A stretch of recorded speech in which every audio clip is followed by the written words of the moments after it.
Break Bodeli public hospital ટ્રસ્ટમાં કરોડોના ઘોટાળા સામે એફઆઈઆર।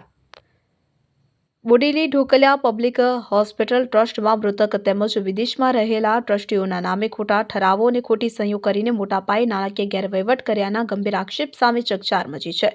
ફરિયાદી નીતિન ચોકસીની અરજી પરથી કોર્ટના આદેશ બાદ બોડેલી પોલીસ સ્ટેશનમાં ભારતીય ન્યાય સંહિતા 2023 મુજબની ગંભીર કલમો હેઠળ એફઆઈઆર નોંધાઈ છે। આરોપીઓ પર હોસ્પિટલની આવક, દાતાઓના ફંડ, મશીનરી, દવાઓની ખરીદી તથા ટ્રસ્ટની મિલકતના વેચાણ, ભાડામાં કરોડોની ઉચાપત કરવાનો તેમજ વિદેશી એફસીઆરએ દાન છુપાવવાનો આક્ષેપ છે। એફઆઈઆરમાં પ્રમુખ કંચનભાઈ પટેલ સહિત કુલ 5 ટ્રસ્ટી આરોપીઓના નામ ઉલ્લેખાયા છે। એફઆઈઆરમાં ઉલ્લેખિત મુખ્ય આરોપીઓ નીચે મુજબ છે: કંચનભાઈ મણીલાલ પટેલ પ્રમુખ, રજનીકાંતભાઈ રસિકભાઈ ગાંધી ઉપપ્રમુખ, ઈશ્વરભાઈ મણિભાઈ ઠક્કર મંત્રી, બાબુલાલ ચિમનલાલ પટેલ સહમંત્રી, શાંતિલાલ ત્રિકમભાઈ પટેલ ખજાનચી, જ્યારે અન્ય અજાણ્યા લોકોની ભૂમિકા પણ તપાસાશે। કેસની તપાસ પોલીસ ઇન્સ્પેક્ટર વિનોદભાઈ ગાવિત કરી રહ્યા છે।